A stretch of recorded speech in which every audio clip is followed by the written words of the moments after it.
मस्त बेंच में एक बार फिर खुशामदीद। यहाँ पे आज ऐसा प्रोग्राम होने वाला है क्योंकि कल ईद है, तो ईद की तैयारियां हमने तो आज से शुरू कर दी हैं।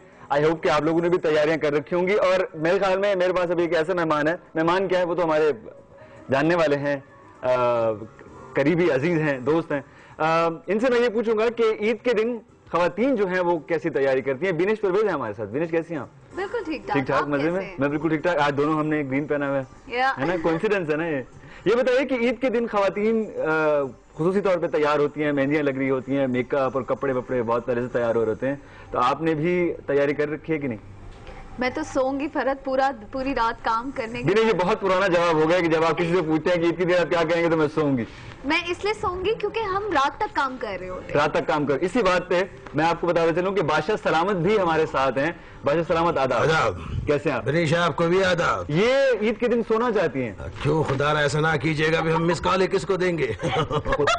ओह माय गॉड, मैं नंबर सेव कर चुका हूँ इनका। अच्छा, तो मैं इनको जगाता रहूंगा, आप बेफिक्र रहिए, इंशाल्लाह कोई भी मिले। ये बताइए कि ईद के बारे से आपकी क्या तैयारी है? मैंने देखा आप मंडियों में घूम रहे हैं, मवेशी खरीद रहे थे आप। देखिए, कुछ तो हमने जाके मंडियों को थोड़ा विजिट किया, बहुत रेट हाई थे। अच्छा, तो हमने प्लानिंग चेंज कर दी कि हम कुर्बानी तो नहीं करेंगे, तो क्या किया? घर जाके कुर्बान जरूर करेंगे। क्या? गायें, और क्या, हम कसाई का काम करेंगे पार्ट टाइम में। ये काम आपने देख लिया कि कुर्बानी कर तो नहीं सकते, चले किसी और की कर दें। किसी और की कर दें और हल्के पैकेज पे करेंगे। हल्के पैकेज पे कर रहे हैं। बिनेश, इस दफा बताइए, मैं भी हूँ खूबसूरत में क्या हुआ? होता है हाँ, आपने मेकओवर। बिल्कुल, आप देखेंगे, बल्कि आपके टीम ने सब रिकॉर्ड किया है। सब रिकॉर्ड किया है। आपका एक्सपीरियंस कैसा था इस दफा का? वो बात होती है ना कि वो कुछ रिजर्वेशंस होती हैं। Farheen is quite young. अच्छा, इससे पहले मैंने 2 लेडीज का किया था। They were married, they got kids, और थोड़ी सी उनकी एज थी। तो Farheen is quite young, she is working, तो उसके साथ एक्सपीरियंस डिफरेंट था और हमने उससे थोड़ा सा उन 2 खवातीनों से डिफरेंट लुक भी डिफरेंट दिया। It was fun. बाल बनाया, सब कुछ हुआ?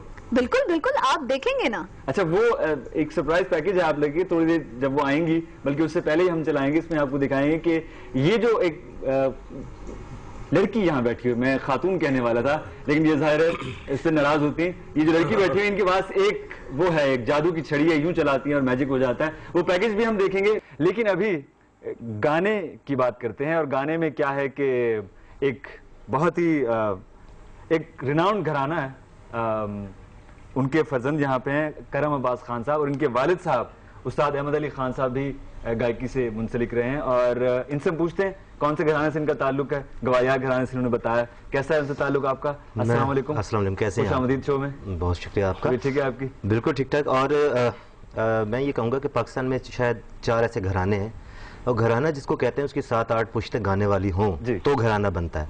तो गवालियर की जो गायकी है वो सीने का गाना है, उसमें बेस है और तानों में आकार नजर आता है। बिल्कुल, और दुनिया की सारी म्यूजिक इसी में है। बिल्कुल सही कह रहे हैं, इसी से निकलती है। गजल क्या ख्याल है, जो हमारे बादशाह सलामत, इनको आप सिखा सकते हैं म्यूजिक? आप भी सीख लें। ये तो नवाब भी इनके साथ तो बस वो थोड़ा सा। अच्छा, ये देखें कि अकबर जो थे वो गाते नहीं थे, सुनते थे। लेकिन आज की किसी आपको देखकर अजीब सा गायक निकल रहा था। रोजगार के मसाइल हैं इनको। ये तो अभी बकरे सेवा कर रहे हैं, कुर्बानी के पैसे नहीं है, मतलब ये हाल चल रहे हैं। आप मतलब काम सिखा दें इनको, बहुत ऐसी बात नहीं, आपस की बात है। कई लोग हमारी तरह परेशान हैं, तो कभी पार्ट टाइम में अगर चला दें तो हम तबला भी बजा लेंगे इंशाल्लाह, ऐसी बात नहीं। आपको जो भूले बिसरे गीत जो आपको सुनने हैं, पुराने फिल्मी, मेहदी हसन खान साहब, गुलाम अब्बास साहब और अखलाक अहमद साहब, ये सारे, अहमद रुश्दी साहब, इन सब लोगों के गीत हल्की फुल्की हम आपको सुनाते रहेंगे। आप फरमाइश कर सकते हैं। बिनेश, हम आएंगे मैं भी हूँ खूबसूरत। बिल्कुल। कैसा रहा इस दफा का एक्सपीरियंस? बहुत अच्छा। यंग लड़की थी, तो एज आई टोल्ड यू, उसको थोड़ा सा वेरिएशन देने में मजा आया, बिकॉज यू नो बहुत सारी चीजें जो यंग लड़कियां ट्रेंडी चीजें कैरी कर सकती हैं, वो बड़ी उम्र के लोग नहीं कर सकते। और वो रिलेक्टेंट भी होती हैं कि नहीं पता नहीं क्या हो जाएगा। एक तो खुद भी रिलेक्टेंट होती हैं, और दूसरा ये कि आपको भी फिर ख्याल रखना पड़ता है उनके लाइफ स्टाइल का, उनके फैमिली बाद में भी इस तरह इसको कैरी भी करें या ना करें, तो ये सारी चीजें हैं। तो पैकेज देख लें आप? दिखाइए जी पैकेज।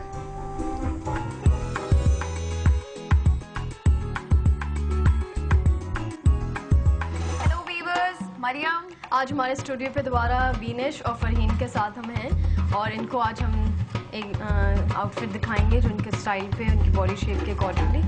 लवली, कैसा लग रहा है फरहीन? अच्छा लगा है और मुझे लगा है कि this is something very trendy, something different. So Farheen, are you comfortable in this top? You think you can carry it off normally? इस लेंथ की टॉप्स अपनी जीन्स के साथ काम पे इधर उधर? I can carry it, but मैं prefer करूँगी long frock.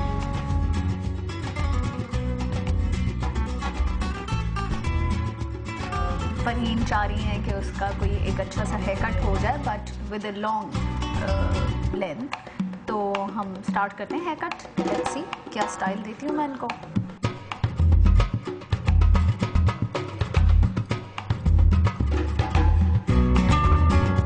We're almost done with the haircut.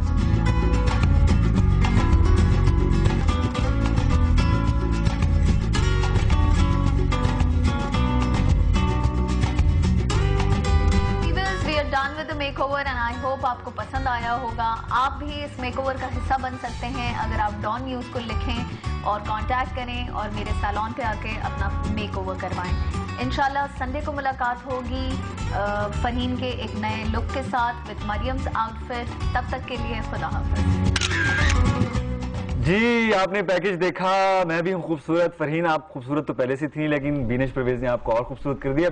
Farheen हमारे साथ आ नहीं सकी आज किसी वजह से, लेकिन वो अगर हमारा शो देख रही हैं तो उसके बारे में हम बात करेंगे।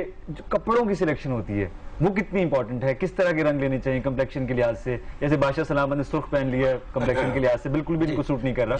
जी तो मतलब आप इतना तो मुझे भी पता है, तो आप बताइए थोड़ा सा कि वो क्या क्या कलर डिपेंड करता है। देखें समर्स, विंटर्स, ऑटम, ये सारे कलेक्शन अलग अलग होते हैं। मौसम के हिसाब से भी रंग होते हैं, आपके अपने कॉम्प्लेक्शन के हिसाब से रंग होते हैं, और प्लस आप कहाँ क्या पहन के जा रहे हैं ये सबसे इम्पोर्टेंट होता है। रात को डार्क कलर्स, हाँ दिन रात, उसके अलावा ओकेजन, यू नो बहुत सारे ओकेजन ऐसे होते हैं जहाँ ब्राइट कलर्स वैसे ही ना पहन के जाएं तो अच्छा रहता है, वो धीमे कलर्स अच्छे लगते हैं। बहुत सारे ओकेजन ऐसे होते हैं जहाँ धीमे कलर बहुत मध्यम पड़ जाते हैं, यू नो आप अंडर ड्रेस हो जाते हैं जस्ट बिकॉज क्या आप एक दफा बादशाह सलामत एक फौतीदगी पे इसी लिबास में चले गए। अब जाहिर है वहाँ पे नहीं होता, ओवर ड्रेस है ना, over dress for the occasion. Mehdi Hassan साहब का कोई भी गीत, और मैंने आपसे कहा है कि जो भी पुराने गीत आपको याद हैं वो आप जरूर इनसे फरमाइश कर सकते हैं।